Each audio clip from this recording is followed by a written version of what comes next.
great future. We're talking real money. The following program was paid for by Apello Wealth and does not necessarily reflect the views or opinions of News Radio management or staff.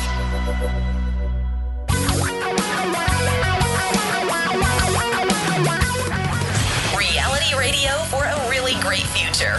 We're talking real money. Well, ho. Hi, welcome to the show. Ho.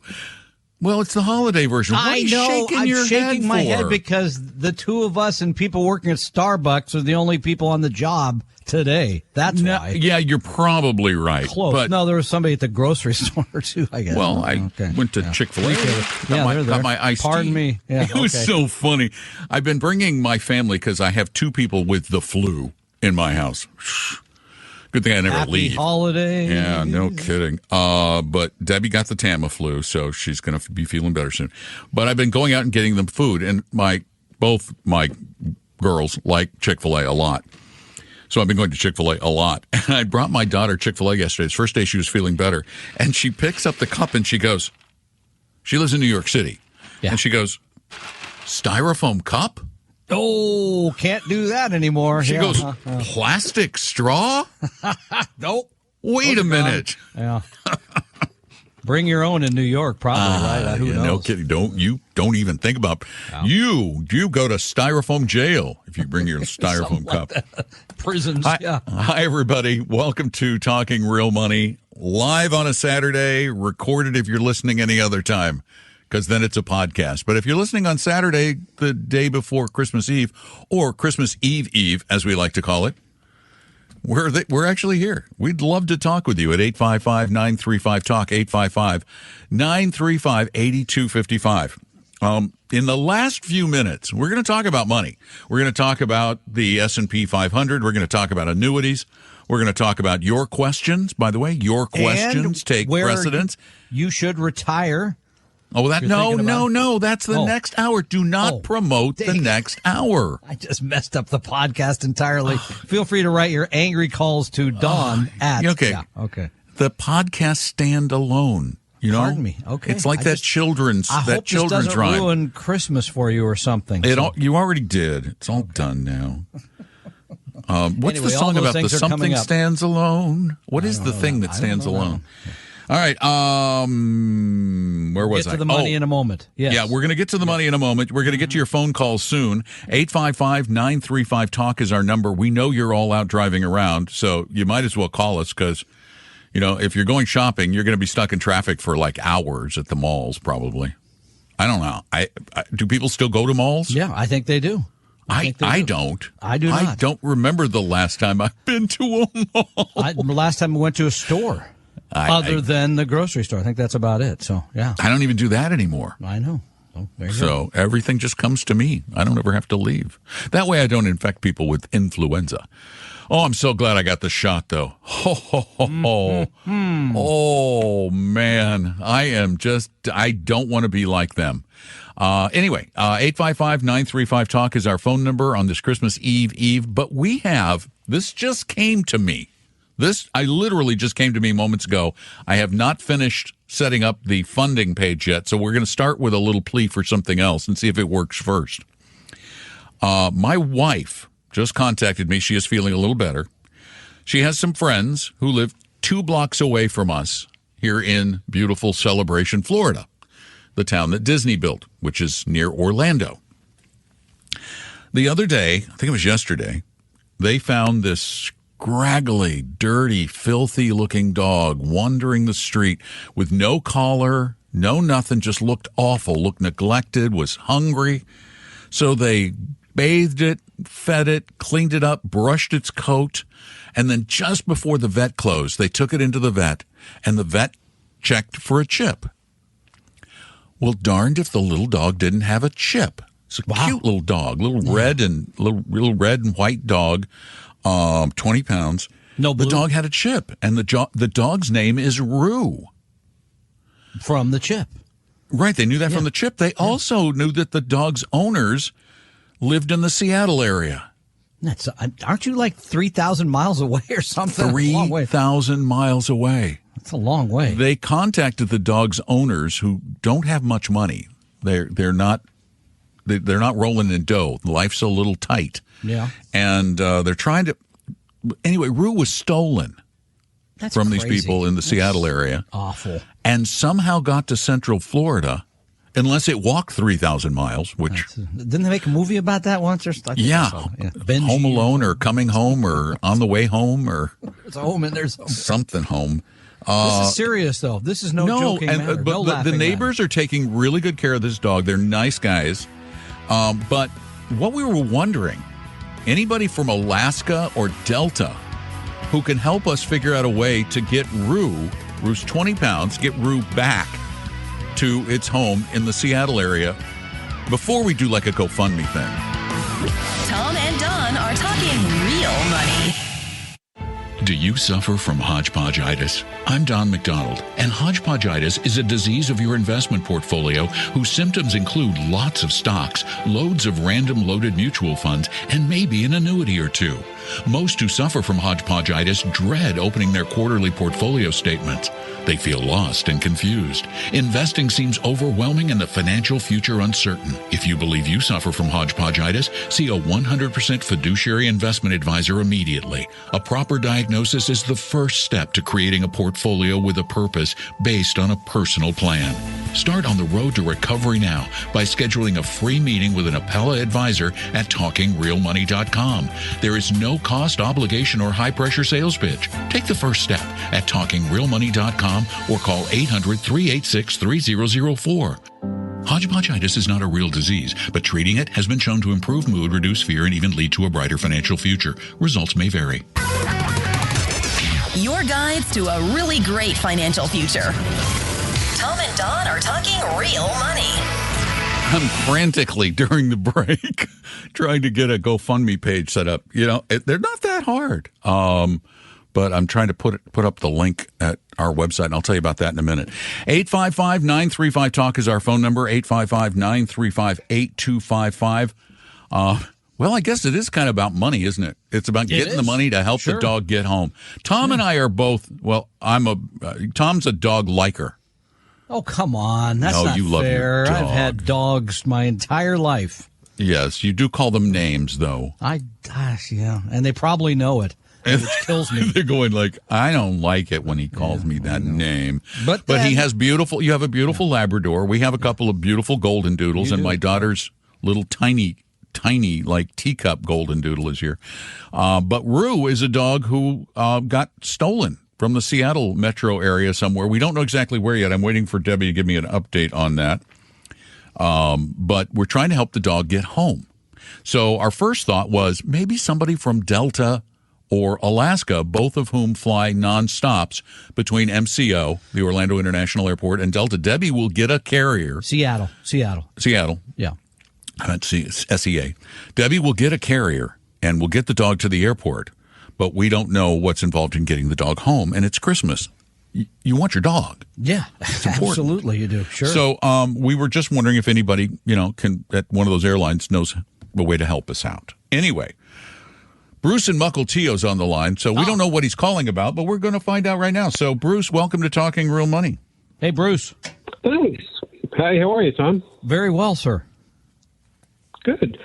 So I have two questions. The basic question is I'm looking to put together a portfolio of about $750,000, and I'm looking for it to be very simple, maybe a couple of equity ETFs, one or two bond ETFs, and I'd just like your advice on basic composition of that to make it easy and something that I can rebalance every quarter or every 6 months or whatever. Yeah, I mean, part one, I don't think you need to rebalance any more often than annually. I mean, you could, there's all kinds of evidence about over rebalancing because then you end up trimming things that are going up and you just trim them too quick and not let them run. So that's part one. Part two is then, I love what you're saying. I want to make it simple. I don't want to spend a lot of time on this, which I think if you're going to manage your own money, that's the right approach, by the way. It'll alleviate not just the frustration of trying to rebalance many funds, But generally, we know people will be able to keep the discipline. So if I was just using a couple of funds just out of nowhere, I'd probably pick either a couple of funds from Dimensional Funds. They have ETFs that are somewhat broad-based market, or Avantis, either one. But basically today, almost everybody has, an all U.S. index sort of stock fund, an all international stock fund, and an all bond fund. You could probably find those at Vanguard, Fidelity, and the two I mentioned previously. Here's the difference. This is something we spent a lot of time talking about.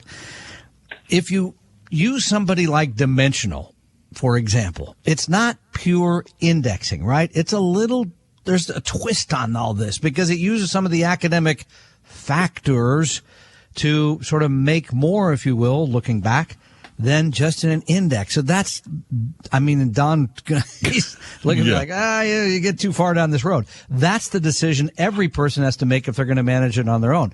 We've had a lot of people ask us about, well, what about these 6 different factor funds? I just think to manage it that way for most people is just really difficult. It sure is, and that's one of the problems. That's why we suggest that if you went with an equity fund and then just or an equity ETF and just a bond ETF, then the rebalancing becomes incredibly simple and as Tom said, no more than annual. It's ridiculous, and we do believe in going with the factor. And as a matter of fact, that's one of the things we're going to talk about here soon is the S&P 500, the market versus the other ways to invest. And we believe there are better ways to invest. So like in this. fact, to finish the thought, really, if you really wanted to make this easy, Don just mentioned, you could use the Avantis Global Equity Fund, AVGE, or the DAF, the Dimensional I think it's DAF. I always forget this one. FW. And then a bond fund, BND. So then you could just have the ratios, rebalance it once a year, and away you go. That'd be probably the easiest way. Yep. Well, I listened to your podcast yesterday, and I heard the discussion about active versus passive, and I kind of am leaning toward the passive piece. So what I'm hearing from you now is that there's a better idea than picking an equity fund that is S&P 500. Oh, yeah. And that's a no-brainer. Yes. To us, that's a no-brainer because there is just so much evidence, and not just evidence, but just plain old common sense, which is so uncommon. Common sense says that small company stocks should make you more money over time. Why? They're riskier. You have to be rewarded better for them. The evidence and doneness says that value stocks should be better. They're not always. As a matter of fact, the last 2 decades, value stocks have done horribly, but that may very well be more reason to overweight to them because they haven't had the kind of runs they have had in the past. We don't know what the future is going to bring, but we think you're better off with just a tilt. You're still going to own the S&P 500 in this portfolio. You're still going to own those stocks. You're just going to overweight some other areas. Okay, 2 more questions if I have time to do that, if that's okay with you guys. Sure. One is, from a bond perspective, would it make sense to have 2 bond funds, one that was maybe corporate and one that was treasuries? No, because BND does both. That's the Vanguard fund, right, BND? Yep. Yes. BND does. Bond. It does all of the investment grade bonds in the United States.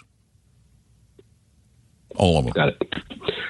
And then the second question is, I've been honestly, I don't have hodgepodgeitis, but I do have, I think, paralysis by analysis, and I've been researching a lot of stuff on Morningstar, and I kind of heard your comments about Morningstar yesterday's podcast. Yeah. So, do you feel that? I think Morningstar. I think Morningstar is the best source for data on mutual funds, ETFs, even on some stocks. It's a great source of data. Is it a great source of analysis? Is it a great source of opinion? Even they will tell you they are not. Yeah, when they're like, at their most honest, they'll say, "No, we're not." It's like asking the two of us to be a great hedge fund managers. We're pretty smart about finance. We know a little bit about money management, all that kind of thing, but that would be veering. I think Morningstar, like every other organization, has something they're really good at, and then a lot of things they're just not as good at, and people can't separate them, so they make mistakes based on that. So I would not look to them for Don's correct opinions, but to go to their website and look at different funds, absolutely. They do a great job with that sort of I use them all Yeah. the time. I use them all the time. So then their ratings might be biased because they have advertisers that advertise on there. I'm not going to accuse anyone of that, but Their own Okay, people have fair said enough, their fair rating, enough. their star rating system is not the bigger differentiator for the future performance is the cost of the fund. they did They said their that, own their own study. study, They yeah. did their own study to find out how much weight you could place on their star rating, and they found that their star rating didn't perform all that well. But boy, if you go for low fees, that makes all the difference in the world. Yeah, and I've listened to you guys for a while, so I'm looking at low fees for sure. So I'm looking at ETFs. And versus let me, mutuals with this all. is a really important question that I think I should ask everyone. What is your favorite thing to do in your life? What thing do you love passionately to do? What's your hobby, your great passion? I love to exercise and play golf. Do those and stop looking at securities. And the DFA World Equity ETF is DFAW, DFA. There you go. Oh, DFAW, yeah. Well, Tom and Don are talking real money. For your real life and real future, Tom and Don are talking real money. all right. You said, Tom, before the show that the odds of getting someone at an airline to help with this were slim to none. Didn't you Unless say I that? called somebody, because I do know captains. No. But both you airlines. said if we put out the- yes, I did Yeah. say that. That's true. Well, there is a woman who's a gate agent. Really? We don't know what airline she's with, but she didn't want to go on the air. Aw. But she said she will fly to Orlando Wow. and get the dog. That just melts my I heart. mean, there That's- you go. Yeah, that's awesome. I'm sorry. That's Wow, pretty amazing. Diane, I am going to have my lovely wife Debbie call you, and if you're serious, then we have solved the problem. Yeah, that's awesome. Thank you, Yeah. everybody. The lines blew up. We are going from now on. We are going to do Lost Dog Talk. That's it. No more I talking only have real one money. more request for Talking Debbie. dogs. I got only one more request, What's that? because she has the leg to Orlando, right? Before she comes back, or we don't know where she is. No, She's I here, I'm assume she's assuming. in Seattle. Yeah. Okay, yeah. Could she take my mother-in-law and drop her off in Orlando, and then pick the dog Oh, up you're and bring funny. it back? Did that You're funny. work? That's not funny. Pay That's a not little funny. extra I'm- for that? Something? No. Okay. Wow. I'm going to send this to Debbie right now. That's touching. And have I shouldn't her- even be joking, because that's such a great. Wow, what a great holiday. Wow. I'm feeling so good about people. Yeah. I me too. really am. Yeah. The Scrooge is gone. This is like the They Three did it Ghosts all in one half night. An hour. No, half an hour. They did One all- show. I am no longer. Hey, lad, you there in the street. Go giant grab goose. that big turkey. Turkey. Pardon me. Turkey. Was it a turkey or a goose? I It was a can't goose, remember. probably. Anyway, thanks for being a part of our show. 855-935-TALK No, is our that's phone touching. number. That really is. That says a I lot. am wow. I am just wowed. I am so wowed. Give us a call. Now that the lines are going to calm down from the airline. Diane, you're a saint. You are. Wow. You have made my Christmas. So very cool. Yeah. I think Debbie's going to probably make a new friend, too, knowing my You wife. count on that, I believe. Yeah. Diane will probably be hanging out at the house. Anyway, we're talking about money. We're talking about life. We said we were going to talk about the S&P 500, and that is an important thing to talk about because the S&P 500 is what most Americans confuse with the stock market. When people say the market, they used to say the Dow, and I want to give you credit for moving on from the Dow. Thank you. I mean, we're seeing a change. We've been advocating for that change for a long time. And there's a good reason. The Dow is a absolutely stupid index that takes the price of each one of the 30 components and divides it by 30 to come up with it makes absolutely no sense. So, any rate, that's a no-brainer to me. But the S&P 500, this is an interesting time because the S&P 500, the largest 500 companies in the U.S., which has been driven mainly this year by the Magnificent Seven, has been the best place to invest, really going back all the way to the financial crisis, the credit meltdown of 2008. And that has led many people, including many of you, because you've been pouring money into the S&P. By the way, guess people have been pouring money in starting, I don't know, around the 1st of November as the index went up and up. I mean, so year to date, the Standard & Poor's 500 is up almost 26%. So it's had a huge run again, which always brings to mind, so should I just only own the S&P 500? Well, it's been the good one. Exactly. Why would I mess around? And the answer to that, we believe, and I think the evidence pretty much supports it, is no. You want to own more than the S&P 500. There are periods of time when the S&P 500 can behave very poorly. Being narrowly invested can be very impactful to your portfolio. And over the long haul, I would rather own more things, and especially if I was buying now, I'd rather buy the things that have not done great than buying the ones that already went through the ceiling, right? I mean, why would you want to do that? That doesn't make sense. So, yes, it feels good to buy the S&P, again, up around 25% this year, but that is not a good place to put all of your stock eggs, if you will. No way. No, and that's why we advocate even greater diversification, because there are two things we mentioned earlier that fees are the great differentiator. That the lower the fees, think about it for a minute. If you have two mutual funds and one is charging 0.1% and one is charging 1%, well, that's a bunch of extra money that could be going into your pocket, not theirs. So paying less. The other one, though, is diversification. The more you own, the more likely you are to both see a little stability and historically make a little more money. 855-935-TALK. Tom and Don are talking real money.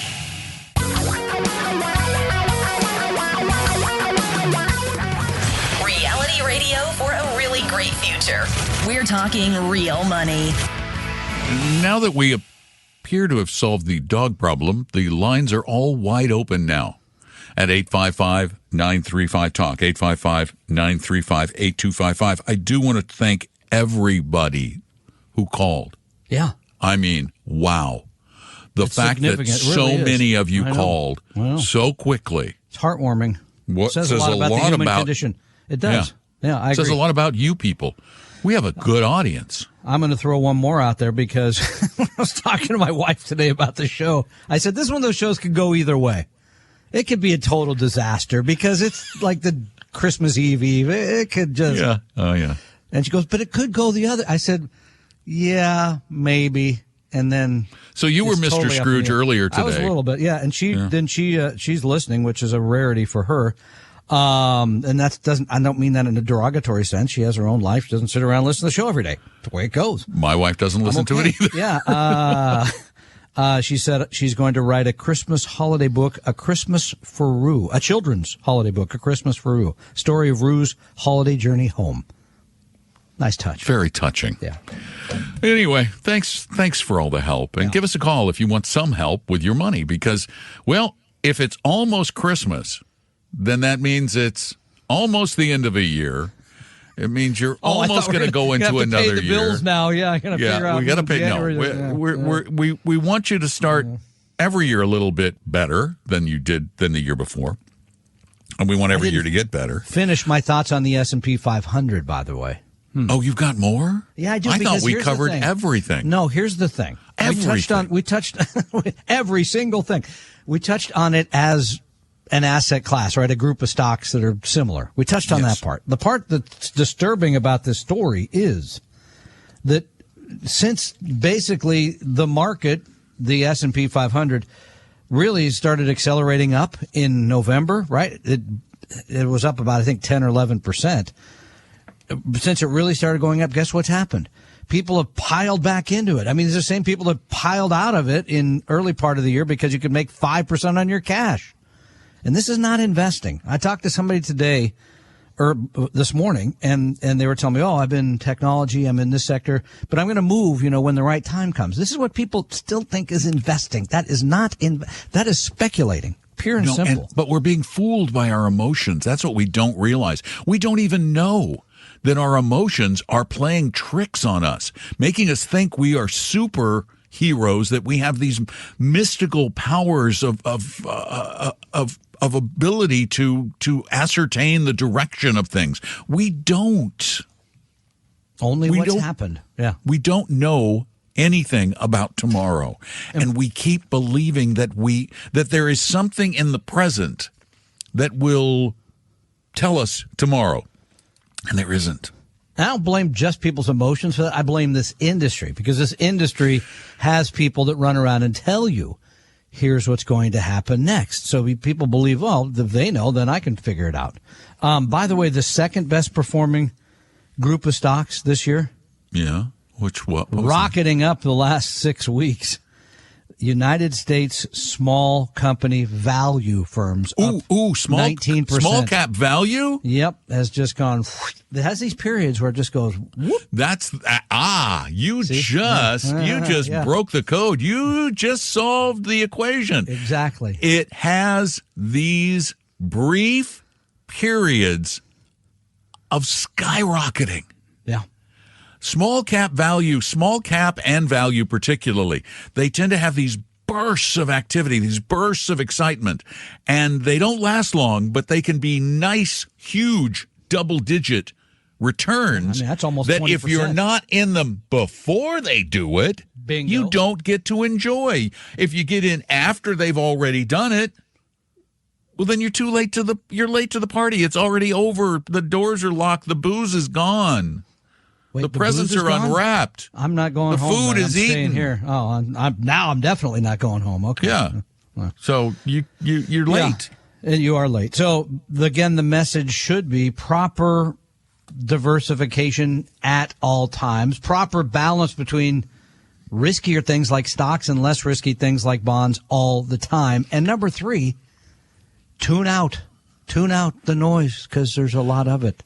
But it comes back to the P word. If you have the P word, you don't have to worry about all this stuff, because the P is your guide. And that doesn't sound good, but the thing I'm talking about is the plan. The plan down the hallway is here your guide. The plan is having the written plan. Yeah, and that's what people don't have. It becomes codified in your brain. Your brain says, "Oh no, I can't deviate because it's down on paper now. It's like the constitution of your life. You need to follow those rules." So have a plan. Get a plan. You're going to be a lot happier person if you have a plan. 855-935-TALK. Call. Tom and Don are talking real money. In medicine, a second opinion might save your life. With investing, a second opinion might save your future. The trick is getting one without a high-pressure sales pitch. Well, I'm Don McDonald, and if you've been listening to Talking Real Money, you know that our goal is to help everyone create a brighter future by investing and managing money better. That's why, in addition to helping everyone on our show and podcast, we are also committed to making our 100% fiduciary advisors at Appella available to help everyone make the best financial decisions based on science. So if you're being pitched a financial product or a system, make sure you get a second opinion with no cost, no obligation, and no annoying sales pitch by going to TalkingRealMoney.com or call 800-386-3004. That's 800-386-3004 or TalkingRealMoney.com. Your guides to a really great financial future. Tom and Don are talking real money. This holiday weekend, spend a little time with us, getting a little bit of help with your money on Talking Real Money. 855-935-TALK. I'm Don. That's Tom. I'm in Florida. Tom's in Washington.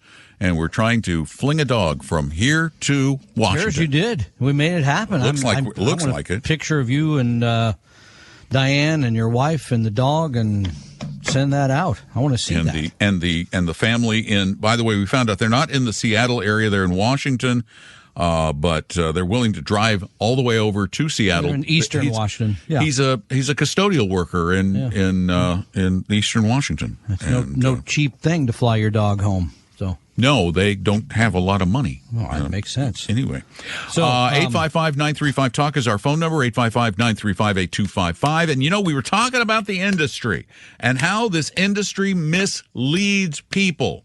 Now, I have a fact for you.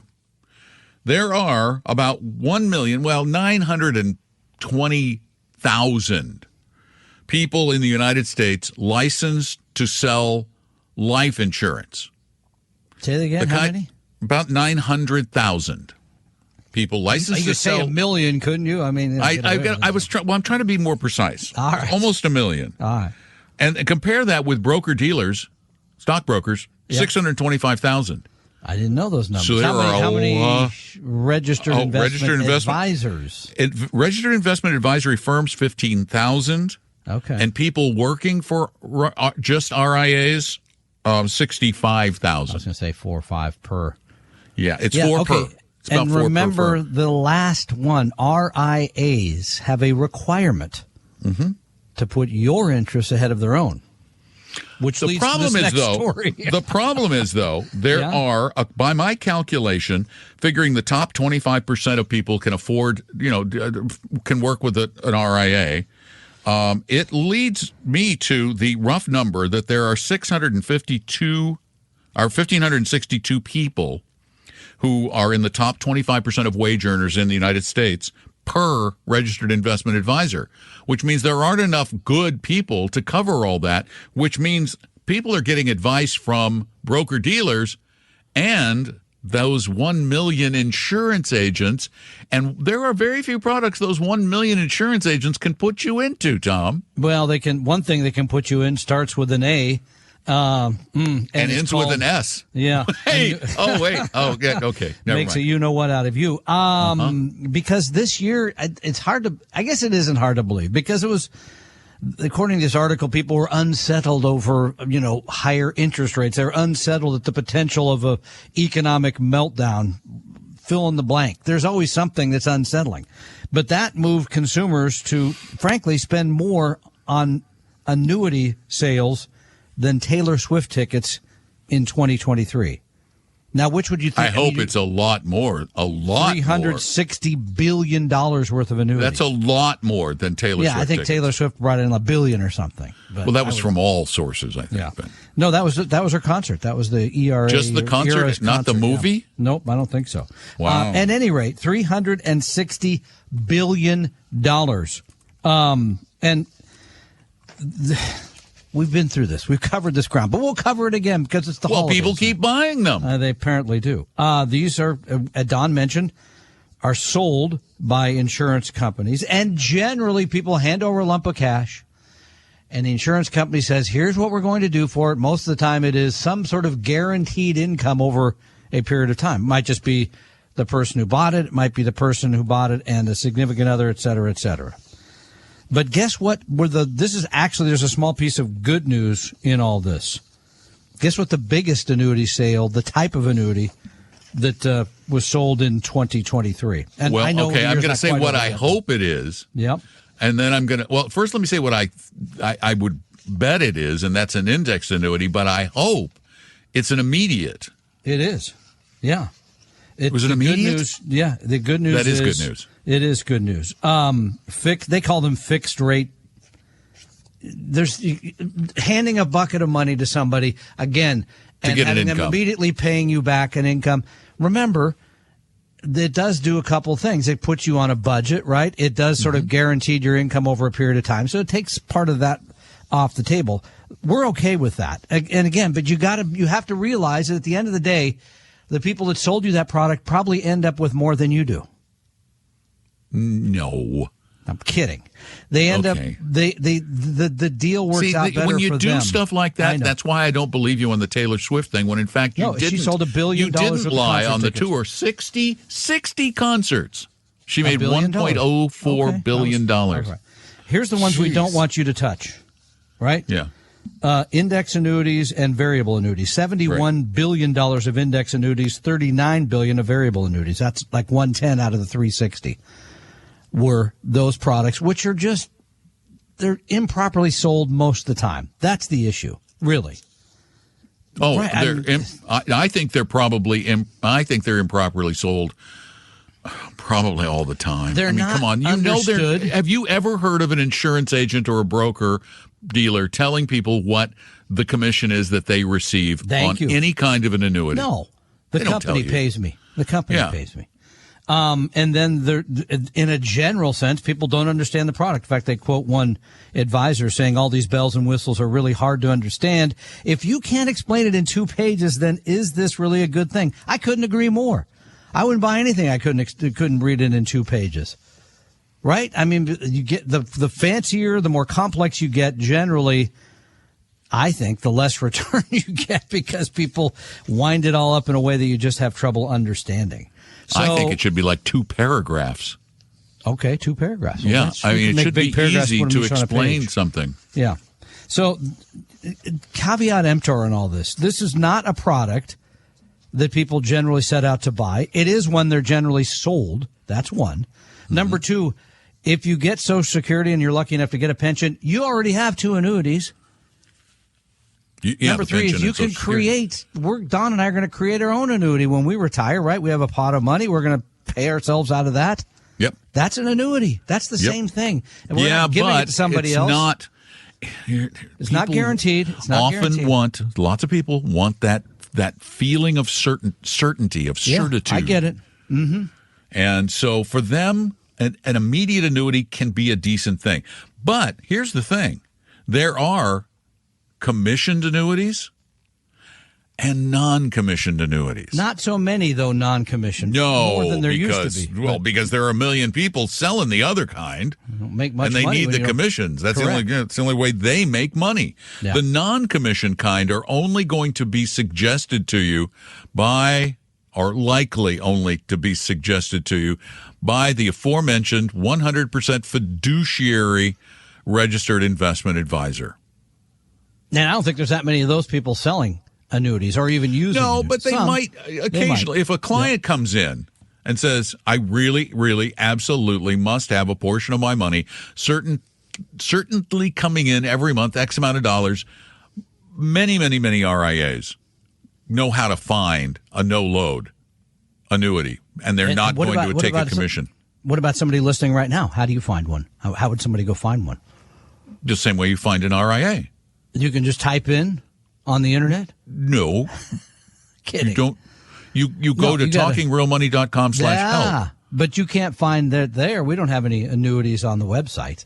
No. That would be something that your individual advisor. Okay. All right. Your individual advisor, any RIA worth his or her salt, will be able to find you one of the no-load annuities should you insist that is going to be part of your portfolio.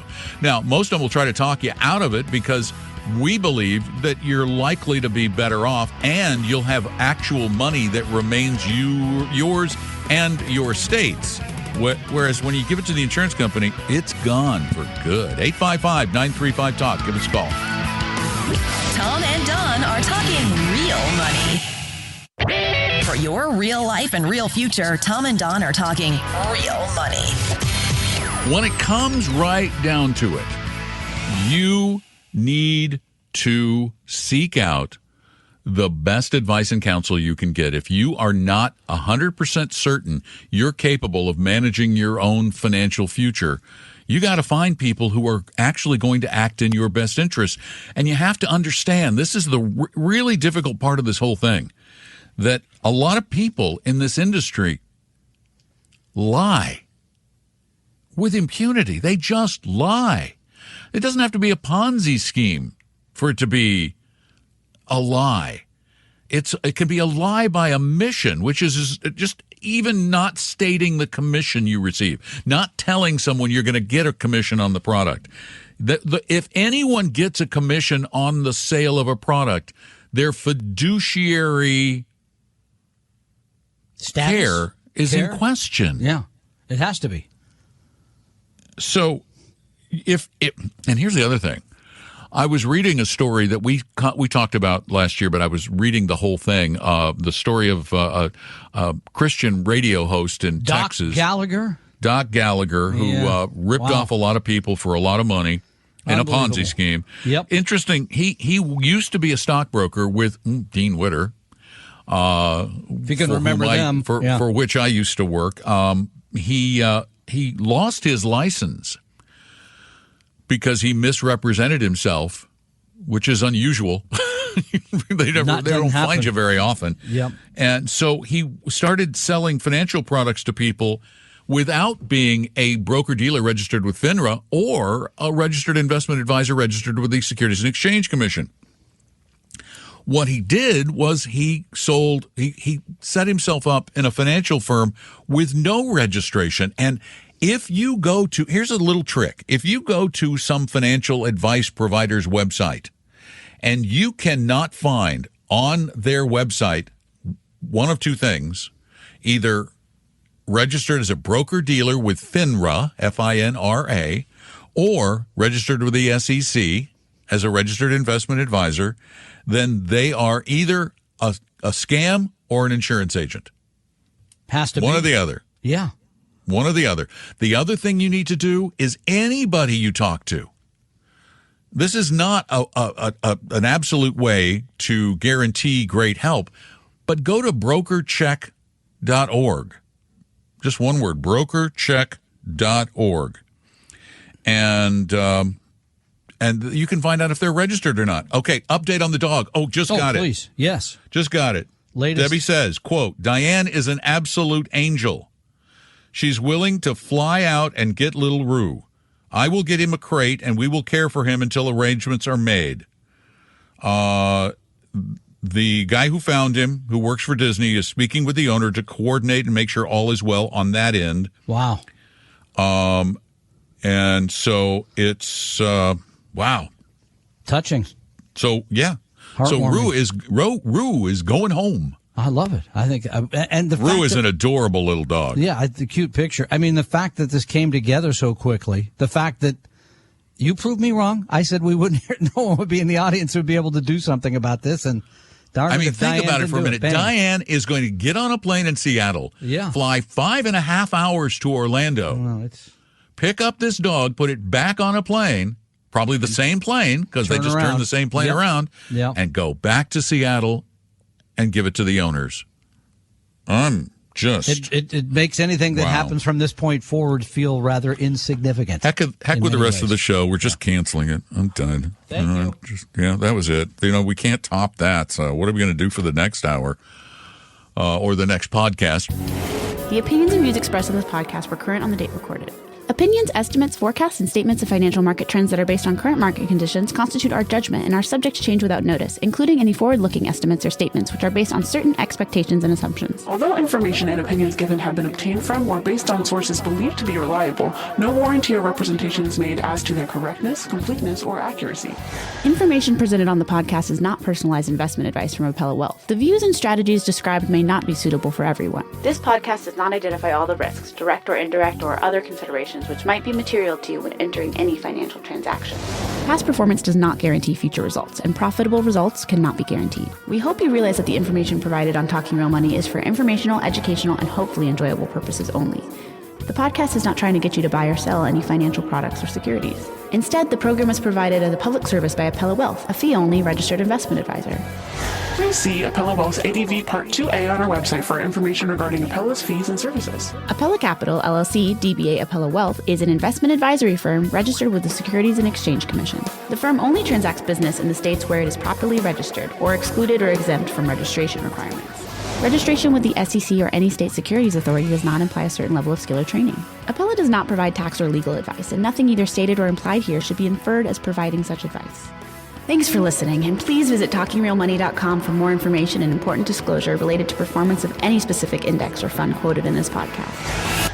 I think I need a nap.